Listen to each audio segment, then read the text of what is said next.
시청자 여러분 안녕하십니까. 황 셰프의 요리교실입니다.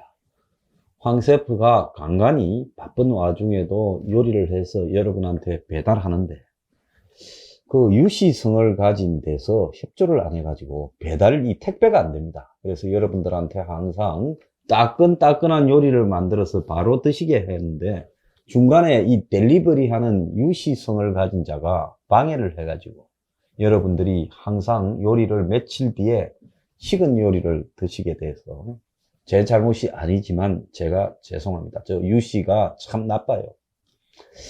자, 오늘은 그 대선의 사대꾸라 정령이자들이 왕이 될 상이냐. 그래서 여당 쪽으로 이재명, 이낙연, 그리고 야당 쪽으로 윤석열, 홍준표, 요 4명 외에 현재 별 가능성이 있는 사람들이 없다 보고 이 4명을 차례대로 요리를 해 보겠습니다. 그래서 이제 첫 번째 순서로 오늘은 이재명을 요리를 좀 해보겠는데 황 셰프가 이 좀 경상도 사람이라 그것도 부산 쪽이라 제명이라고 이름 표현이 잘 안 되고 이재명이라고 이렇게 잘 발음이 되니까 그냥 적당히 말하면 적당히 알아서 들으시기를 부탁드립니다. 자, 중국 요리 뭐 장안의 4대 문파해가 뜨드석해서 텔레비에 좀 나오고 하면요, 그 집에 예약을 하려고 뭐 한 달 내내 전화를 돌려가지고 한번 예약 잡히면 황송하게 막 가서 먹고들 하는데 그렇게 해서 가서 드셔본 분들 별 맛 없다. 동네에 지나가다가 만난 수타 짜장면 집보다도 못하다. 이런 걸 느낀 적이 있을 겁니다. 사실 중국 요리집에 짜장면이 맛있으면요, 이 황 셰프가 감히 추천합니다. 다른 것들은 요리 다 맛있습니다. 짜장면이 맛없으면 다른 거는 다 맛없습니다. 그래서 짜장면은 그야말로 중국 요리집에 아주 기본이 되는 거다. 그래서 딱 처음 가서 이 집이 맛있겠나, 짜장면 먹어보고 맛있다 이렇게 생각이 들면 좀 비싼 요리나 세트 메뉴를 시켜도 안심입니다. 그래서 짜장면이야말로 중화 요리에서 가장 기초적인 항목들이 집약돼 놓은 부분이다. 근데 요즘 이 짜장면이 단가가 싸다고 어떤 집에 가면 뭐 6,000원, 7,000원, 좀 비싼 데 가면 뭐 짜장면 안에 뭐 소고기 갈비도 쳐넣고 하더라고요. 소고기 갈비하고 짜장면이 맞습니까? 짜장면은 돼지고기인데 그것도 돼지고기, 찌끄레기 고기들을 고소하게 만들려고 아주 잘게 다져가지고 이 웍에 세게 볶아가. 그래서 약간 탄맛이 씹히는 짜장면의 돼지고기 맛이 그게 한국 정통의 짜장면 맛이에요. 그래서 짜장면은 가격이 한 7,000원 정도가 딱 적당하고 그 이상이 되는 짜장면 집은 괜히 좀 거품이 많이 들은 거다 이렇게 생각합니다. 그래서 중화 요리는 뭘 보면 한다? 짜장면. 아시겠습니까? 제가 이라크 가서 짜장면 시켜 먹은 사람이지 않습니까? 예? 이라크에 돼지고기 넣은 짜장면을 시켜 먹은 사람입니다. 자, 그건 그렇고 본론으로 들어가겠습니다.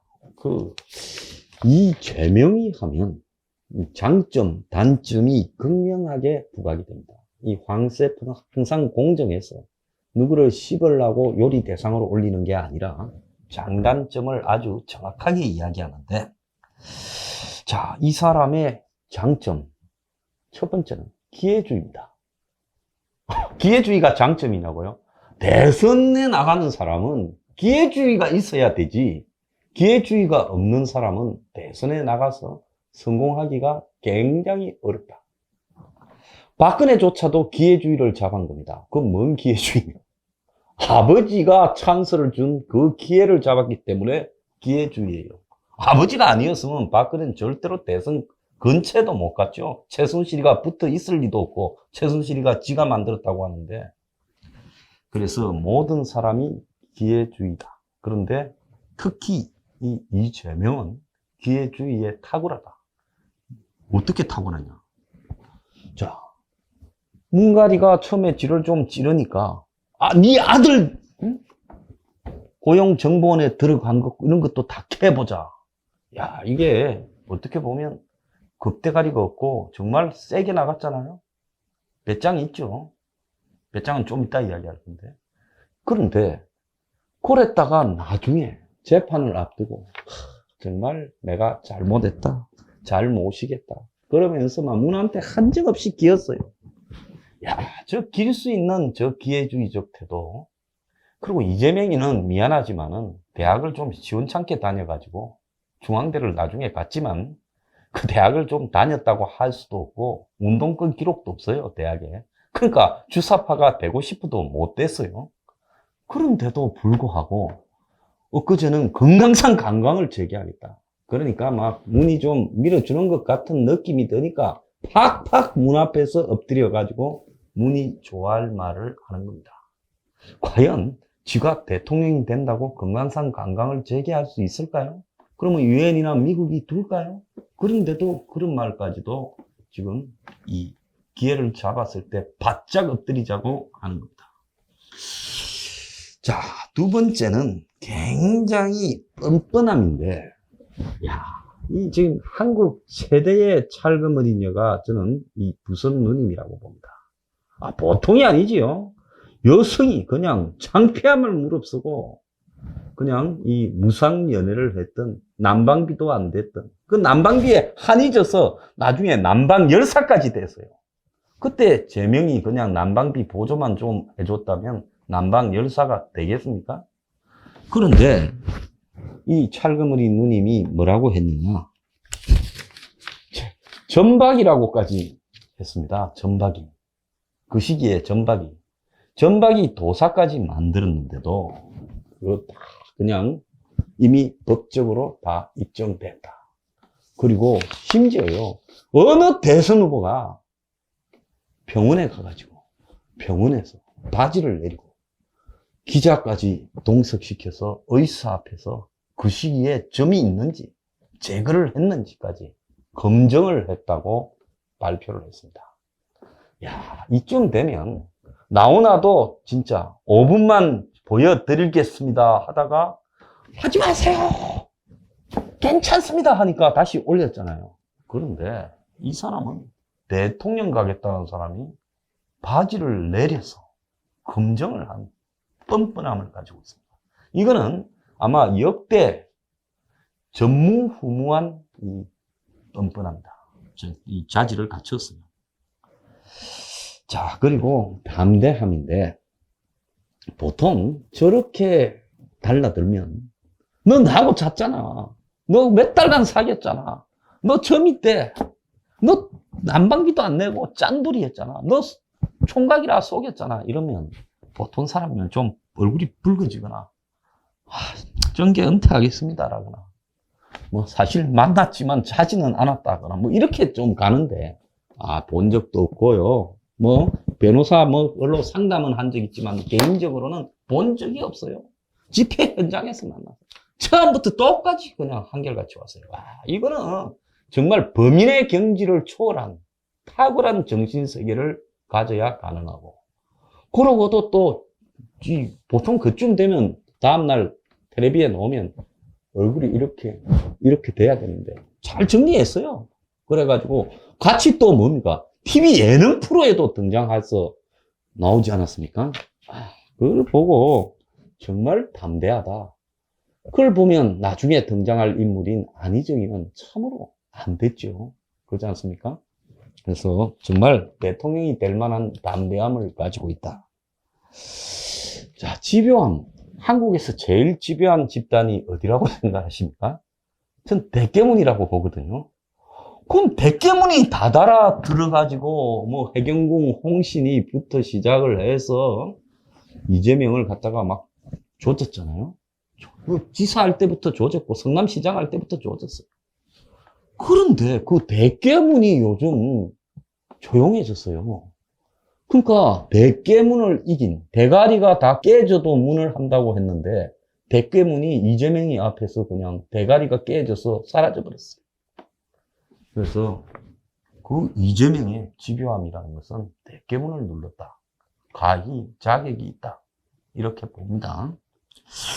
근데 이 사람의 이제 단점도 우리가 또 공정하게 이야기를 해야 되지 않겠습니까? 우리가 문갈이 하면 국가 곳간을 다 비워버리가 홍남기가 실토했듯이 정말로 심각한 상태로 만들어 놨는데, 이재명이 기본으로 주겠다는 거는, 기본 연애 빼내고 그거는 다 주겠다는 거예요. 뭐 기본소득, 기본주택부터 시작해서 기본저축, 하도 시리즈가 많아가지고 이 기본 시리즈를 외우지도 못할 정도예요. 그래서 이자는 나중에 이제 사람들이 되고 나면 이렇게 이야기할, 문갈이가 퍼준 거는 준 것도 아니다. 그래서 화끈하게 한국을 망할 자질을 가지고 있는 역사상 최고의 포퓰리스트가 될 사람이다. 이 단점이죠. 나라 이제 문 닫을 가능성이 있어요. 그 다음에 참 불행한 가정사는 이야기하겠는데, 콩가루 집안도 이런 콩가루 집안도 없습니다. 그런데 뭐 사람이 가정을 선택해서 태어나는 게 아니라서 이해를 하려고 노력을 합니다. 이 황세퍼도. 그런데 거기 뭐 형님 형수부터 둘러싼 그 진짜 험난한 가정사를 가지고 또 이 사람이 과거에 뭐 조폭이 어떻고 또 그것도 그것이 알고 싶다 이런 데서 하지 않았습니까? 그렇게 또 있고, 그 다음에 욕하면 진짜 역대 대선 후보 중에 완전히 현란한 욕. 제가 요즘 뭐 황세프가 랩에 욕하는 랩을 집어넣었지만, 황세프 욕은 제명이 앞에 가면 이건 욕도 아닌 거예요. 진짜 저런 욕을 할 수 있고, 그런 욕을 하고도 대통령이 유력하게 되려고 하고 있다. 이거는 정말 진짜 이재명이 엄청난 흑역사.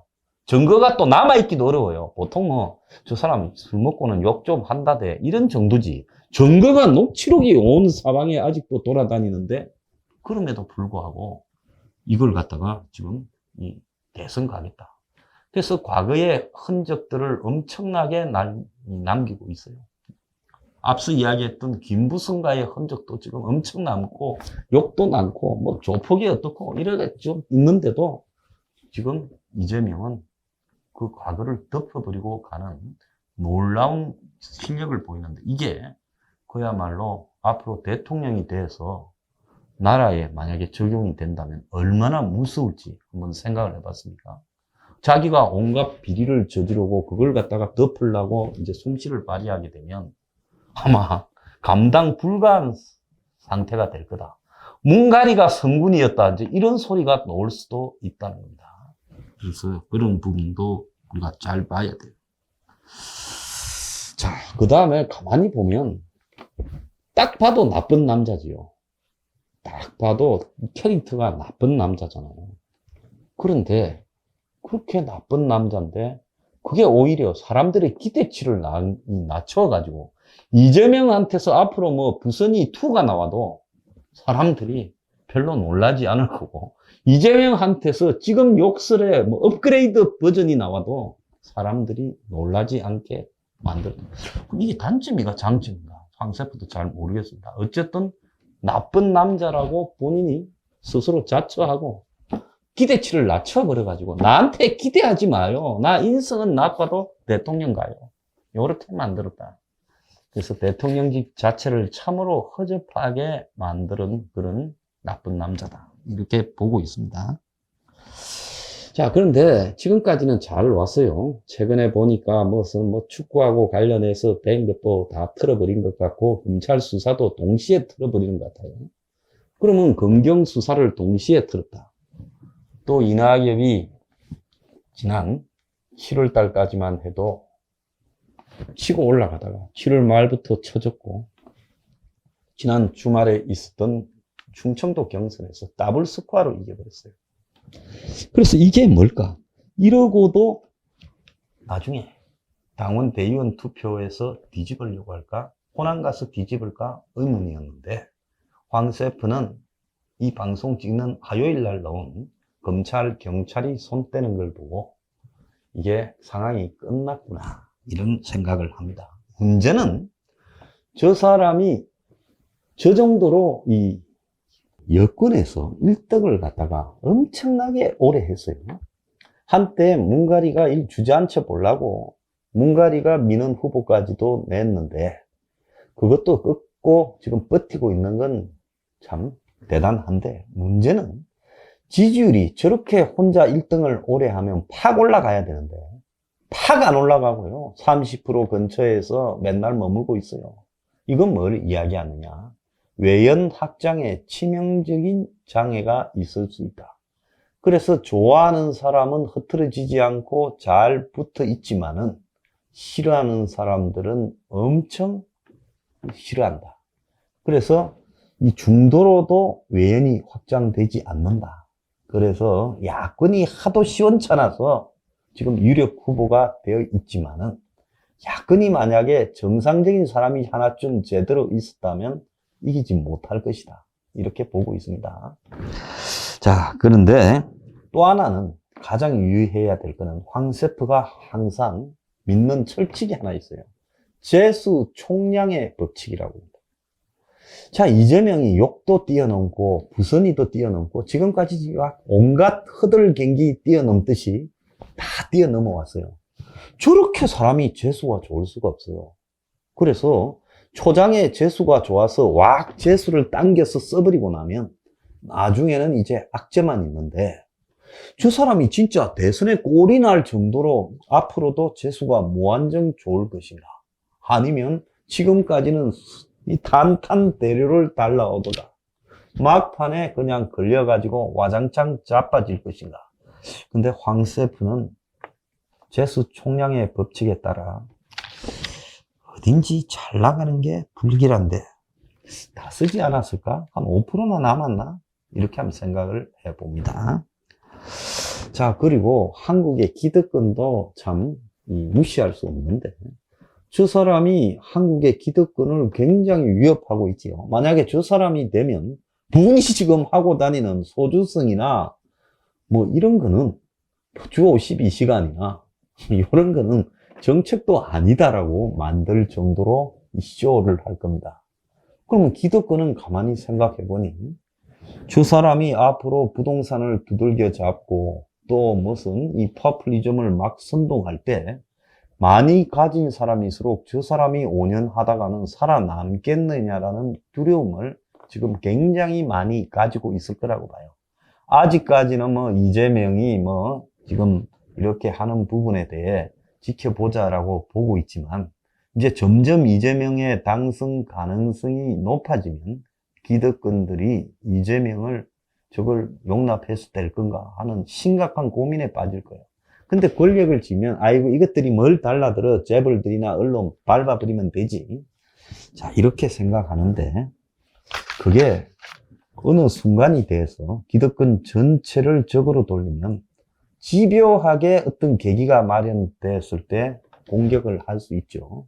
그래서 그 부분이 좀 마음 한구석에 굉장히 지금 찝찝할 거라고 봅니다. 자, 그리고 지금까지 대통령이 되고도 이 마음속에 콤플렉스, 어릴 때 쌓였던 콤플렉스를 극복하지 못해서 가지고 있다가 스스로 무너진 사람이 노무현인데, 이재명의 콤플렉스는 노무현의 콤플렉스보다 더 센 것 같아요. 이 파워가. 그래서 저 사람이 지금 말을 하거나 정책을 내는 기본 시리즈나 이런 것들을 보면 콤플렉스가 지금 굉장히 있다. 보통 옛날에 보면 어릴 때 개고생을 하고 찢어지게 가난하고 그러면서 어릴 때 공장에 가서 손을 다치고 이랬다가 고시를 붙고 또 사회적 지위가 올라가면 이제는 사람이 참 내가 내 환경에 비해서 엄청난 걸 얻었다라고 고맙게 생각하고 감사해야 될 건데, 대체로 보면 이 정치권에서 저렇게 집요한 권력 의지를 가진 사람에게는 콤플렉스가 그 이상으로 있어요. 히틀러가 원래 이 고등학교도 제대로 못 나온 이 1차 대전에 가서 부상을 입은 하사관 출신이었다. 이 콤플렉스를 극복을 못해서 독일을 지 맘대로 주물다가 전쟁을 끝없이 벌리다가 망가졌는데, 중간쯤에서 히틀러가 이렇게 셋업을 했더라면요, 히틀러는 또 다르게 기록됐을 수도 있어요. 자, 그런데 이재명의 콤플렉스는 제가 아는 노무현의 콤플렉스보다도 좀 더 세다. 이게 우리가 유심히 봐야 될 부분입니다. 마지막으로 이재명이는 안희정이한테 너무 많은 빚을 졌어요. 지금 안희정이가 깜빵 생활을 아직도 하고 있지 않습니까? 아마 이재명이 대통령 되고 나면 나올 것 같던데. 안희정이는 도대체 나는 뭔 죄로 이렇게 오래 가 있고, 달라들기는 죄가 훨씬 더 심하게 달라들었는데 문가리한테 와, 문은 죄를 안 보내고 나를 보내가지고 이렇게 오래 깜빵을 살리느냐. 안희정이가 화병으로 이게 깜빵에서 죽어서 나올까봐 황세프는 걱정하고 있습니다. 오늘의 디저트. 사주쟁이요. 정령 제명이 왕이 될 상요? 나는 제명의 관상만 봤지 시대를 읽지 못했어.